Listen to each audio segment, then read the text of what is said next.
പിതാവിനും പുത്രനും പരിശുദ്ധരൂഹായ്ക്കും സ്തുതി, ആദ്യം മുതൽ എന്നേക്കും തന്നെ ആമീൻ. ദ ട്രൂ ഫെയ്ത്തിലേക്ക് എല്ലാവർക്കും സ്വാഗതം. ഞാൻ യാക്കോബായ സഭയിലെ ആലിക്കൽ കോർ എപ്പിസ്കോപ്പ. സത്യവിശ്വാസം സംബന്ധിച്ച കാര്യങ്ങളാണ് പറയുന്നത്. തെറ്റുകളുണ്ടെങ്കിൽ നമുക്ക് തിരുത്താവുന്നതാണ്.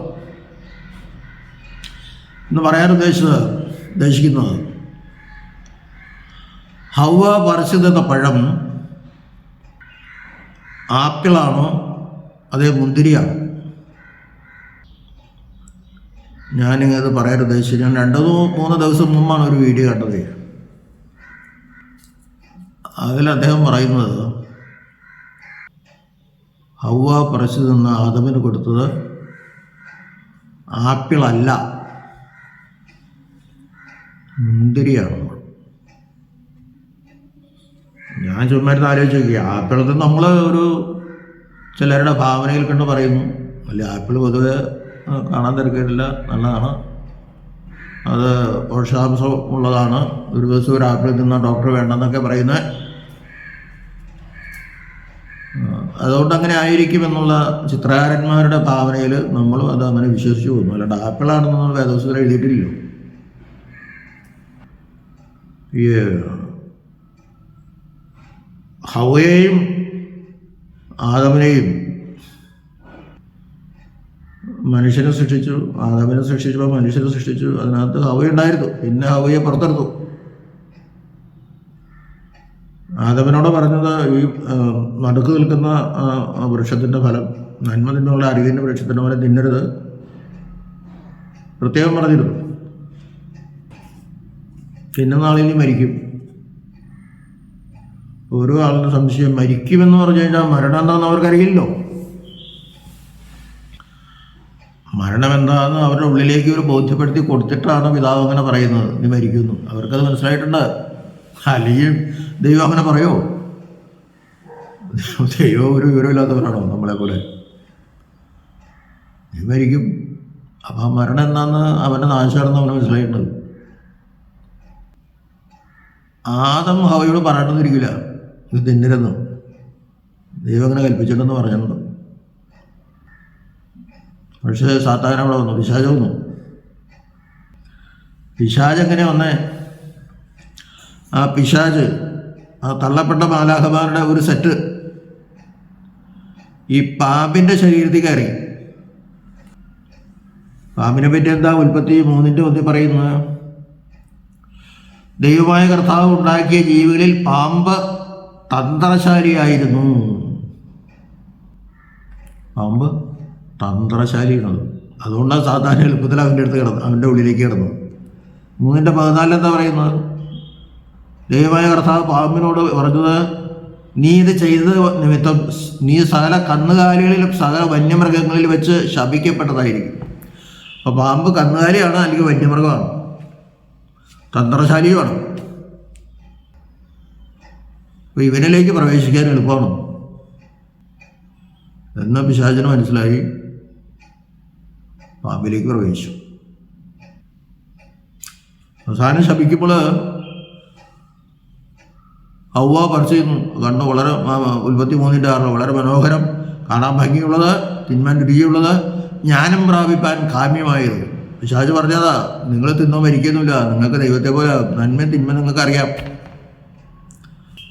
അപ്പോൾ കർത്താവ് ഉദ്ദേശിച്ച്, ദൈവം ഉദ്ദേശിച്ച് അവർ നന്മ മാത്രം അറിഞ്ഞാൽ മതി. തിന്മ അറിഞ്ഞാൽ ആ തിന്മയിലേക്ക് പോകും. നന്മ മാത്രം ഇവരറിഞ്ഞാൽ മതി, അതാണ് കർത്താവ് ഉദ്ദേശിച്ചത്. തിന്മ അറിഞ്ഞാൽ അവർ ജീവവൃക്ഷത്തിൻ്റെ ഫലത്തിൽ തിന്നും. അത് ദൈവം പറയുന്നുണ്ട്.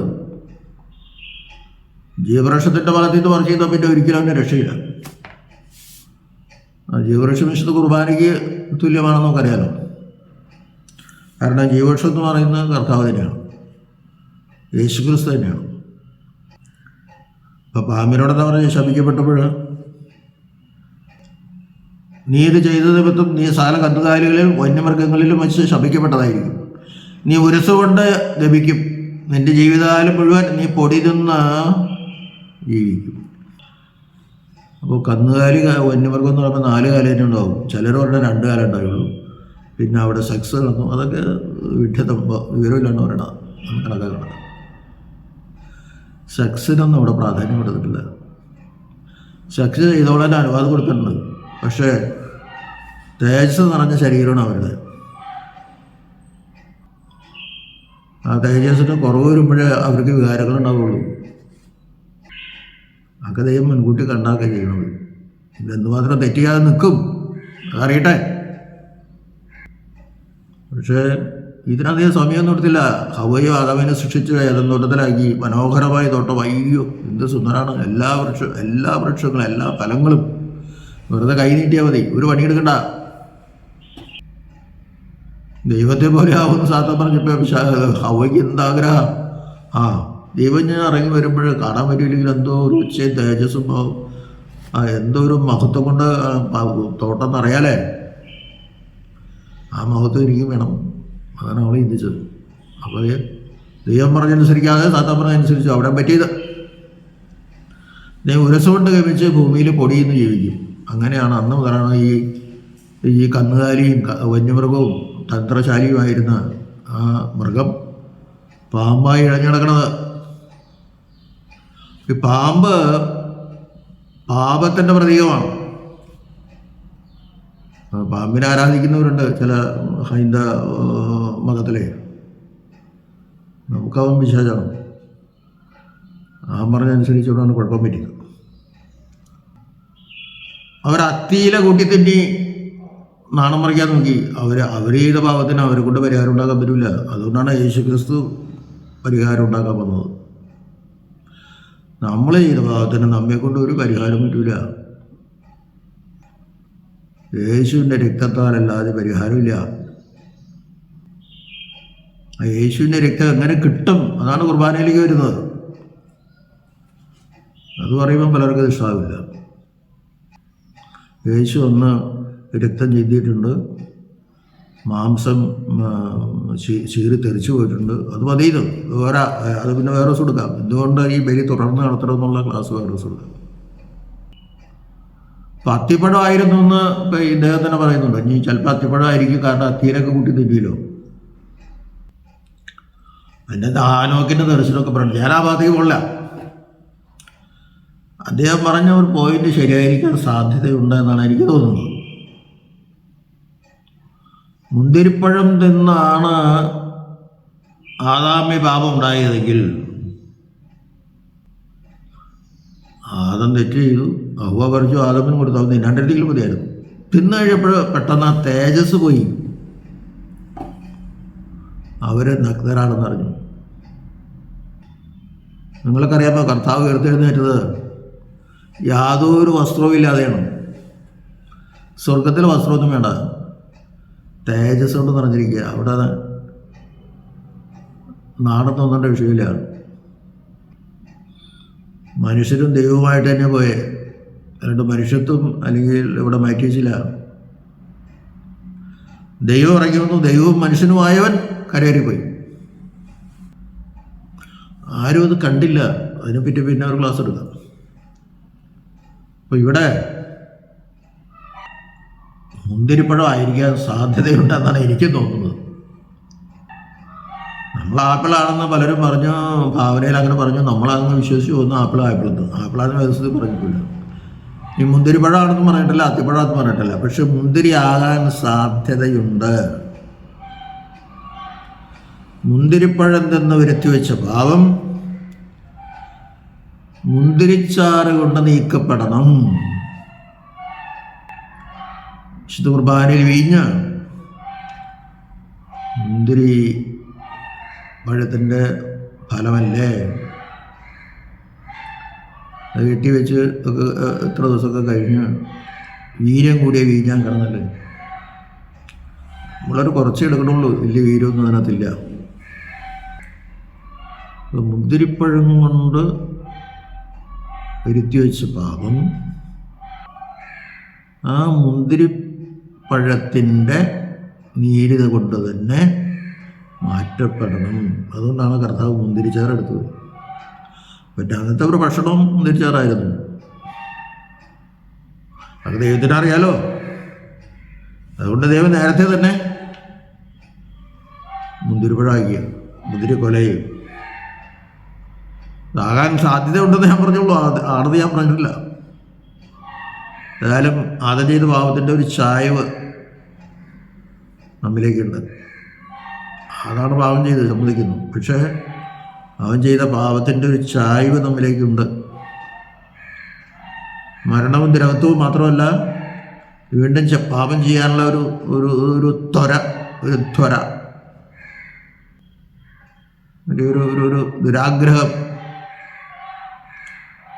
നമ്മളുണ്ട്. അത് മാമോദീസായിൽ കൂടിയാണ് മാറ്റപ്പെടുന്നു. പക്ഷെ പിന്നെ അവിടെ നിൽക്കില്ല, പിന്നെയും പാപത്തിൽ വീട്ടാണ് കുമ്പസാരം. ഇതൊക്കെ വളരെ അർത്ഥവത്തായ കൂതാശകളാണ് ദൈവം സ്ഥാപിച്ചത്. നീ കെട്ടുന്നോക്കിയ ഭൂമിയിൽ കെട്ടപ്പെട്ടിരിക്കുന്ന, അഴിക്കുന്നോക്കിയ ഭൂമിയിൽ അഴിഞ്ഞിരിക്കും എന്ന് പറയുമ്പോൾ പാപം അഴിക്കണമെങ്കിൽ പാപം എന്താണെന്ന് പറയണം, എന്നാലേ അറിയാൻ പറ്റുള്ളൂ. അത് പ്രത്യേകിച്ച് പാപം ഏറ്റുപറയണമെന്ന് കർത്താവ് പറയേണ്ട ആവശ്യമില്ല. പാപം പട്ടക്കാരോട് പറയണം, നീ എന്ന് പറഞ്ഞാൽ നീ കെട്ടുന്നത്, കർത്താവിൻ്റെ അപ്പോസ്തലൻ കെട്ടുന്നത് അപ്പോസ്തലൻ പട്ടം കൊടുത്ത പിൻഗാമികൾക്ക് അധികാരം കൊടുക്കുക. അപ്പം പാപം ഏറ്റുപറഞ്ഞെങ്കിലേ ഇത് കെട്ടണതാണോ അഴിക്കണതാണോ തീരുമാനിക്കാൻ പറ്റുള്ളൂ. അപ്പോൾ കുമ്പസാരം എന്ന ഉദാശ കർത്താവിനെ സ്ഥാപിച്ച. ഇതിനൊക്കെ ശരിയായ പൗരോഹിത്യം വേണം. ഞാൻ പറഞ്ഞു വന്നത്, ആപ്പിളല്ല ഹവായി ബാദാമി തിന്നത് മുന്തിരി ആകാൻ സാധ്യത വളരെ കൂടുതലാണ്. കർത്താവിൻ്റെ മുന്തിരിച്ചാറാകുന്നത് അത് ഉദാശ ചെയ്യുമ്പോൾ, അത് വാഴ്ത്തുമ്പോൾ കർത്താവിൻ്റെ രക്തമായിട്ട് മാറുക. നമ്മൾ ഭക്ഷിക്കുന്ന ഉയർത്ത ശരീരവും ക്രൂശിൽ തൂക്കിയ ശരീരവും കൂടെ ഒരുമിച്ച് ഒരിക്കലും വേറെ പിരിയാത്ത വിധം ഒന്നിച്ചിരിക്കുന്ന രീതിയിലാണ്. ശരീരം നമ്മൾ അപ്പത്തിൽ കാണുന്നു, രക്തം നമ്മൾ കാസായിൽ കാണുന്നു. ആ കാസായിലെ രക്തം ക്രൂശിൽ ചൊരിഞ്ഞ അതേ രക്തം തന്നെ. കാരണം ഉയർപ്പിക്കപ്പെട്ട ശരീരത്തിൽ രക്തമില്ല. അതിൻ്റെ രക്തം മുഴുവൻ ക്രൂശിൽ ഊറ്റിക്കളഞ്ഞു. പിന്നെ പുതിയ രക്തമൊന്നും കൊണ്ടുവന്നിട്ടില്ല. അതെനിക്ക് ഭൂതത്തെ പോലെ അസ്ഥി മാംസമില്ലല്ലോ, രക്തമില്ലല്ലോ, രക്തമില്ല എന്ന് പറയണേ. ആ രക്തത്തിന് പകരം ആ 3 ആണിപ്പാടുകൾ കാണിച്ചുകൊണ്ടാണ് ഇപ്പോഴും കർത്താവ് ക്രൂശിലെ ബലി സമർപ്പിക്കുന്നത്. ഞാൻ എൻ്റെ ഒരു ആശയം പറഞ്ഞെന്ന് മാത്രം. അംഗീകരിക്കുകയോ തിരസ്കരിക്കുകയോ ചെയ്യാം. ദൈവം നമ്മെല്ലാവരെയും അനുഗ്രഹിക്കട്ടെ.